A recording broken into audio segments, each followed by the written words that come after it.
तीसरी बात टेम्परेचर, और चौथी बात प्रेशर। देखो ये केस किसके लिए है? जब हम सॉलिड और गैस डिसॉल्व करेंगे, डिसॉल्व इन लिक्विड। सॉलिड या गैस को डिसॉल्व करेंगे कहां पे? लिक्विड में। समझ में आ रहा? अब कैसे, कौन डिपेंड किस पे करेगा, वो हम अगले केस में पढ़ेंगे। क्लियर है? आगे इसको मेंशन कर लो। अब इसमें हेडिंग डालो, लिखो लिखो, हेडिंग डालो सॉल्युबिलिटी, हेडिंग डालो सॉल्युबिलिटी। फिर से नहीं, या तो हम पूरे होशो हवास में नहीं हैं। एक ही लाइन यदि दो बार सेम बोल दिया तो बच्चों को लगता है अच्छा। हाँ, तो लिखो सॉल्युबिलिटी, नीचे लिखो टू टाइप, नीचे लिखो टू टाइप। पहला लिखो number 1 solubility of solid in a liquid, solubility of solid in a liquid। Number 2 solubility of gas in a liquid।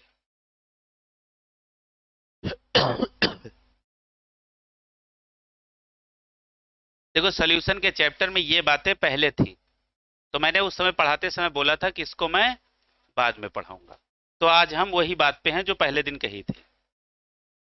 Clear है? क्योंकि जो अभी तक तुमने पढ़ा है उससे धुआंधार सवाल बनेंगे, इससे सवाल बन सकते हैं, तो उससे बनेंगे ही, इससे बन सकते हैं, तो उसी हिसाब से पढ़ा है। अभी लिखो, पहली हेडिंग डालो बेटा, solubility of solid in liquid. अच्छा, एक शब्द इस्तेमाल होता है केमिस्ट्री में या आपके एनसीईआरटी में, रेडिली, READILY।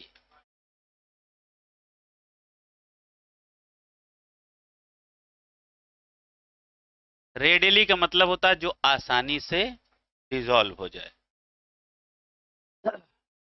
एक ये शब्द इस्तेमाल होता है बार बार। चलिएगा, चलेगा आगे देखो। एनसीईआरटी के शब्द इस्तेमाल जो हैं, जैसे बताओ, अच्छा इसका मतलब क्या होता है? कोप,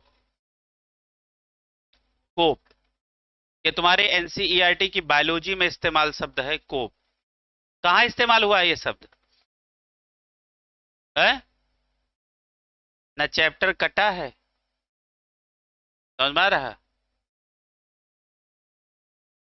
कोप शब्द इस्तेमाल कहां हुआ? ये है बायोलॉजी, दो किताबें छोटी छोटी। अब तुम्हें बताएं, सबसे ज्यादा सिलेबस फिजिक्स और केमिस्ट्री का है। फिजिक्स और केमिस्ट्री में कितनी एनसीईआरटी? 4 4। बायोलॉजी में कितनी? 2। लेकिन अब तुम सोचो, बायोलॉजी में 2 एनसीईआरटी, सब्जेक्ट आसान, नंबर आधा,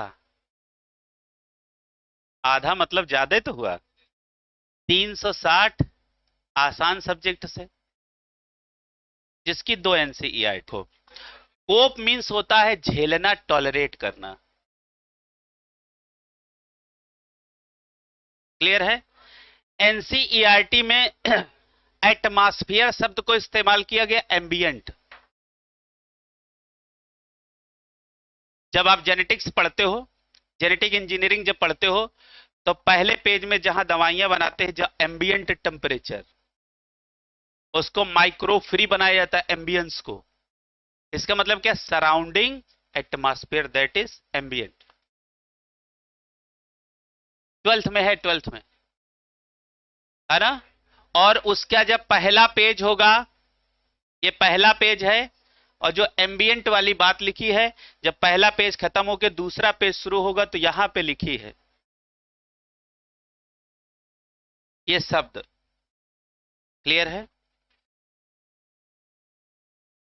तो पता लगे, देखो अब 2 छोटी एनसीईआरटी हैं, उनके शब्द नहीं पता है। स्पेशल, स्पेशियल, एक हम क्या है, रपटाक निकल जाते हैं और मतलब है नहीं समझते कभी। अरे कभी ठहरो उन शब्दों पे, उनके अपने मीनिंग है।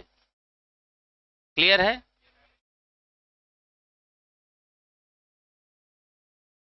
तो अच्छा एक बात बताओ, क्या हर सॉलिड लिक्विड के अंदर डिजॉल्व हो सकता है? नहीं हो सकता है। क्लियर है? लिखो, पहली लाइन लिखो, हेडिंग हमने डलवाई है solid in liquid, solubility of solid in liquid, है ना?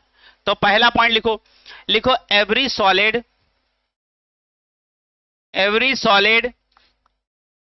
Does not dissolve in liquid, every solid does not dissolve in liquid.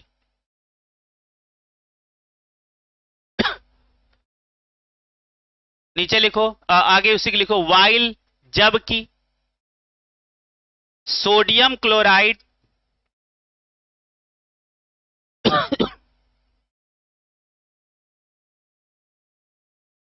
And sugar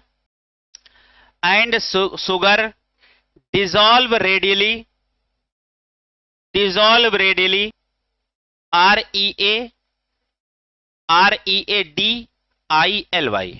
readily in water। अरे कुछ भी बोल लो, स्पेलिंग है, जब बोल दिए तो अपने मन से कुछ बोल लो।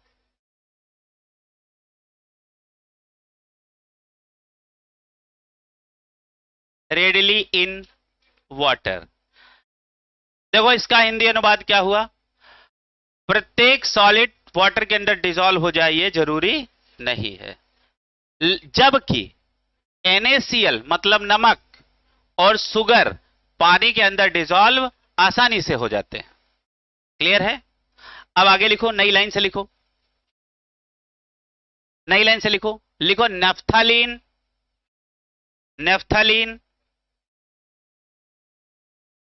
लिखो naphthalene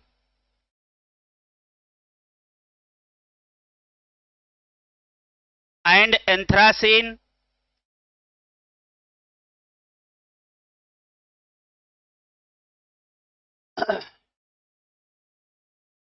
naphthalene and anthracene does not dissolve in water।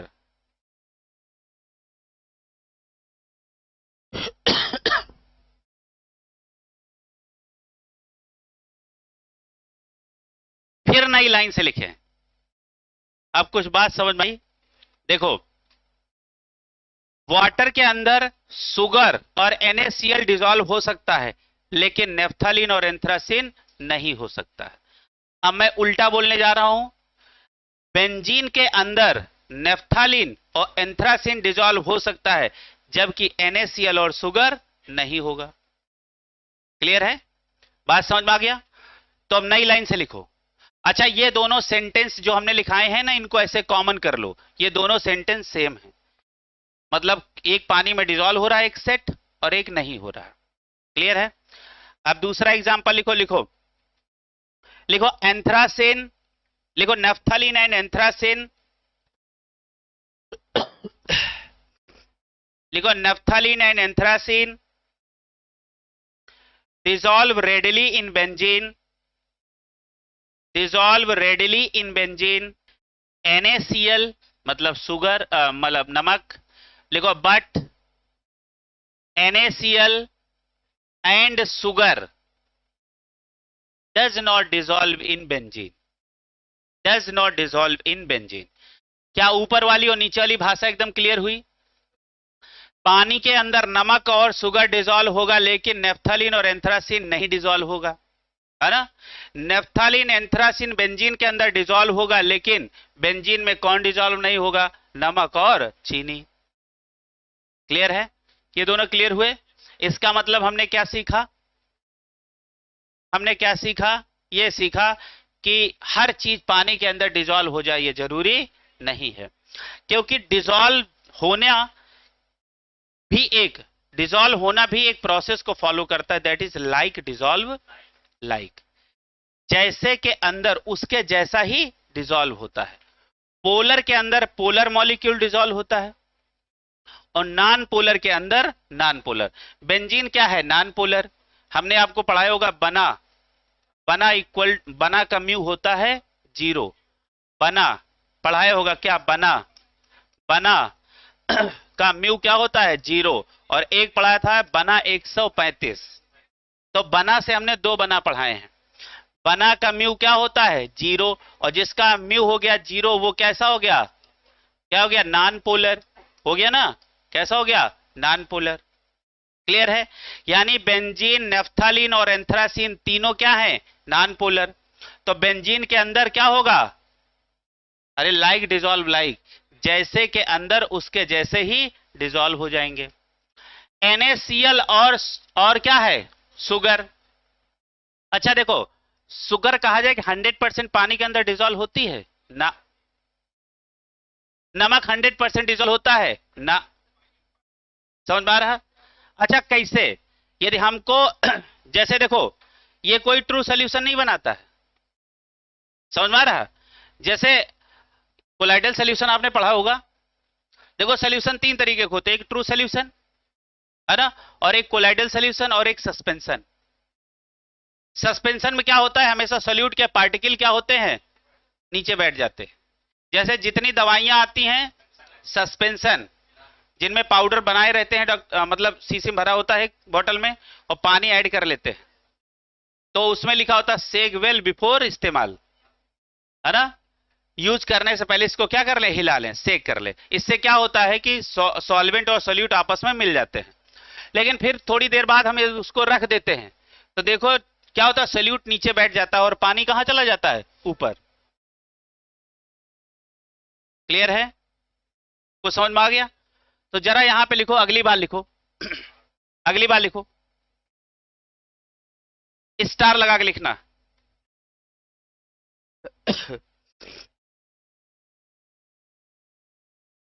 लिखो इट इज ऑब्जर्व दैट, ऐसे लिखो फ्रॉम एबव, मतलब ऊपर को देखते हुए, फ्रॉम एबव। ठीक है? It is observe that polar solute dissolve in polar solvent and non-polar solute dissolve in non-polar solvent. It is also known as like dissolve like. पहली हेडिंग डालो इसमें, पहली हेडिंग डालो, लिखो इफेक्ट ऑफ टेम्परेचर। इसी के अंदर पहली हेडिंग डालो इफेक्ट ऑफ टेम्परेचर। अच्छा देखो, ये जरा ध्यान से देखो, सॉल्वेबिलिटी किन फैक्टरों पे डिपेंड करती है? Nature of solute, nature of solvent, temperature और प्रेशर। तो नेचर ऑफ सॉल्यूट और सॉल्वेंट तो देख चुके हैं, अब टेम्परेचर और प्रेशर देखने हैं। तो लिखो इफेक्ट ऑफ टेम्परेचर। अच्छा बताओ, रिएक्शनें हमारे पास कितने तरीके की होंगी? 2, है ना? एक एक्सोथर्मिक और एक एंडोथर्मिक। तो जब लिखा इफेक्ट ऑफ टेम्परेचर, तो ये मेन हेडिंग हो गई। इसके अंदर पहली हेडिंग लिखो for exothermic reaction. Effect of temperature में फिर इनको 2 भागों में डिवाइड करो। लिखो नंबर 1 क्या लिखा? फॉर एक्सोथर्मिक रिएक्शन, और इतना लिखने के बाद डैश लगा के छोड़ो। लिखो सॉल्वेबिलिटी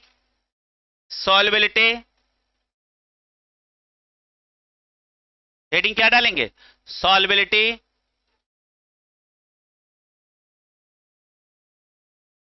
सॉल्वेबिलिटी इनवर्सली प्रोपोर्शनल टेम्परेचर।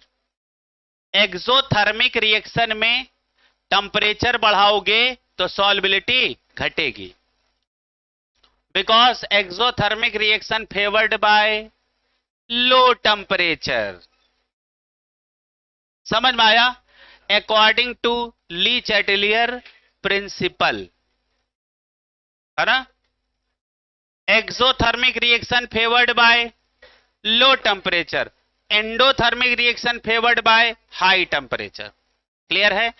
तो बताओ, एक्सोथर्मिक रिएक्शन में यदि आपने गलती से टेम्परेचर बढ़ा दिया तो सॉल्वेबिलिटी घट जाएगी, और टेम्परेचर कम किया तो सॉल्वेबिलिटी बढ़ जाएगी। तो नीचे लिखो नंबर 2, लिखो इसी हेडिंग के इफेक्ट ऑफ टेम्परेचर के अंदर लिखो फॉर एंडोथर्मिक रिएक्शन, लिखो फॉर एंडोथर्मिक रिएक्शन। अब आगे लिखो solubility directly proportional temperature, solubility directly proportional temperature. अच्छा बताओ, endothermic reaction favoured by high temperature, है ना। मन करे तो आगे इसी ब्रैकेट में लिख लो, लिखो, समझ में आ रहा, लिखो endothermic reaction favoured by, endothermic reaction favoured by, क्या लिखोगे, हाई टेम्परेचर अकॉर्डिंग टू, क्या लिखोगे, अकॉर्डिंग टू ली चैटेलियर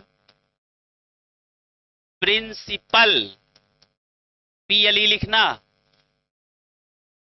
सिद्धांत, है ना। अच्छा एक्सोथर्मिक में आगे ब्रैकेट में क्या लिखना चाहिए, exothermic reaction favoured by low temperature according to Le Chatelier principle. तो ये वाली बात बेटा अपने मन से लिख लो। अब अगली हेडिंग डालो इफेक्ट ऑफ प्रेशर, और ये बहुत इंपॉर्टेंट है, देखो अभी लिखाएंगे तब तुमको समझ में आएगा। लिखो इफेक्ट ऑफ प्रेशर, लिखो pressure does not have, very good, pressure does not have, pressure does not have any significant effect, important नहीं है, हाँ नहीं ठीक, लिखो pressure does not have any significant effect on solubility of solid, on solubility of solid in liquid. मतलब यहां pressure का कोई भी बहुत ज्यादा प्रभाव नहीं है, क्लियर है, बस ठीक है। अगली हेडिंग डालो, बस हो गया, मतलब कोई सिग्निफिकेंट इसका इफेक्ट देखने को नहीं मिलता है, समझ में आई। आगे लिखवाते हैं क्या, लिखो, अच्छा लिखो इट इज बिकॉज, लिखो उसी के आगे फुल स्टॉप कर लिखो, लिखो लिखो it is so because, it is so, SO, it is so because solid and liquid are, solid and liquid are, are बोला है ना तो SS लगा लो, सॉलिड से लिक्विड्स तो आर जम जाएगा, ARE है कि नहीं। Solids and liquids are highly incompressible, highly incompressible,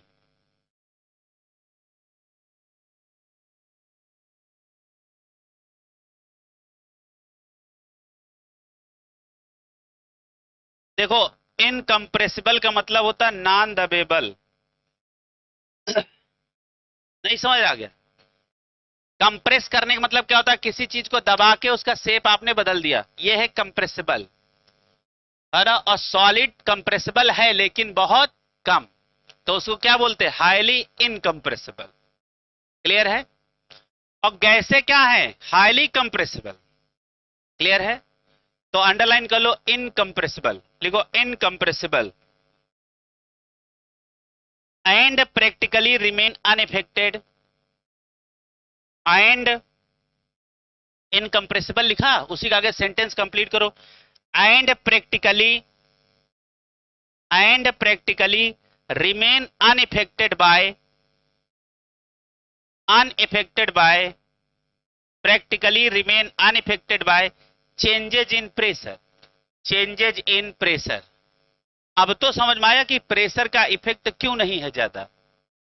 जहां लिखा इनकम्प्रेसिबल उसको अंडरलाइन कर लेना, इनकम्प्रेसिबल का मतलब क्या है, नॉन दबेबल, जिनको कंप्रेस ना किया जा सके, जैसे सॉलिड हैं उनको कंप्रेस किया जा सकता है लेकिन बहुत ज्यादा नहीं। गैस क्या है, हाईली कंप्रेसिबल, ठीक है।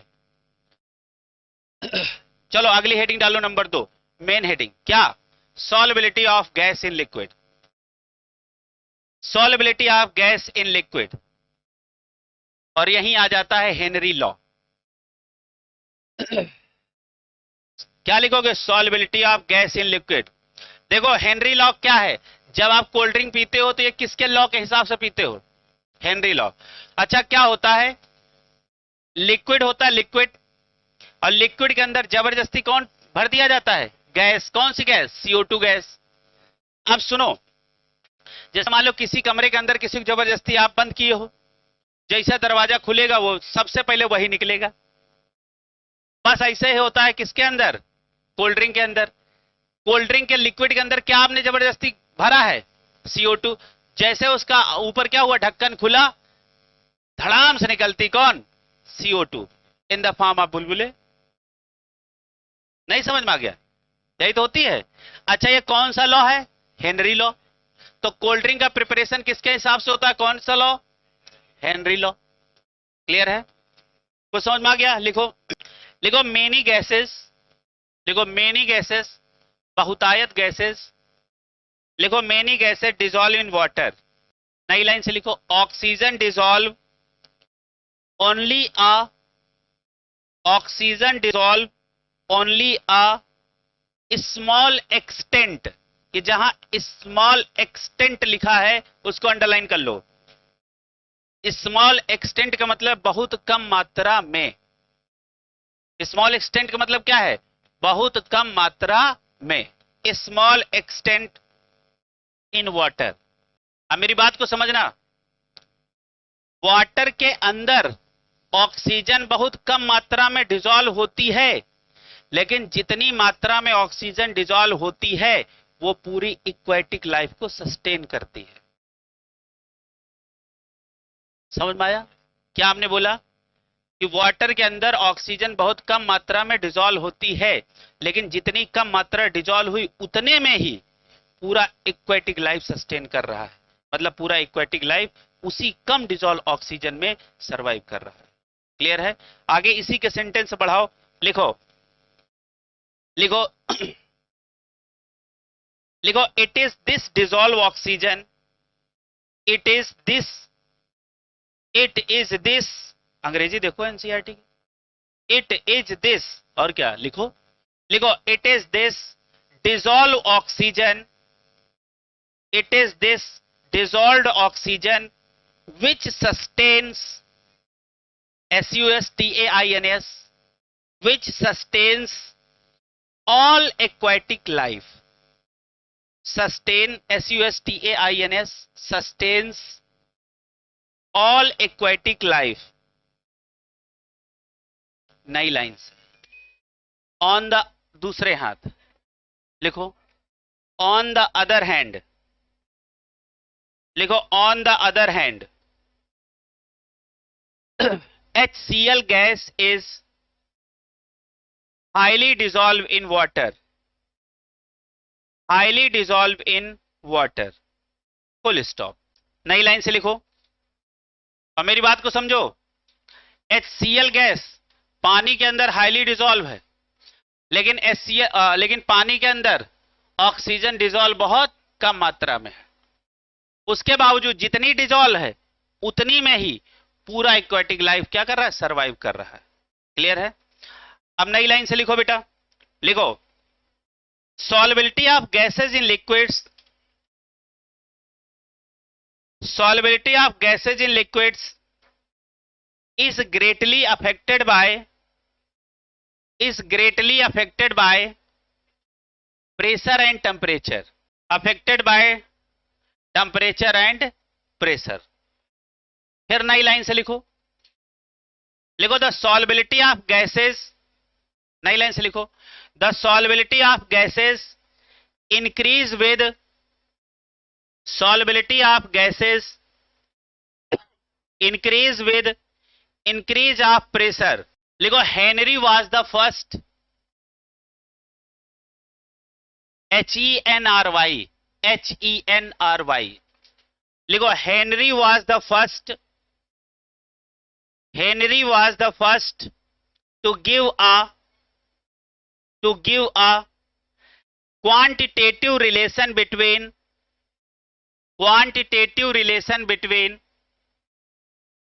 pressure and solubility, pressure and solubility. Pressure and solubility of a gas in a solvent. In a solvent, which is known as Henry law. Which is known as Henry law.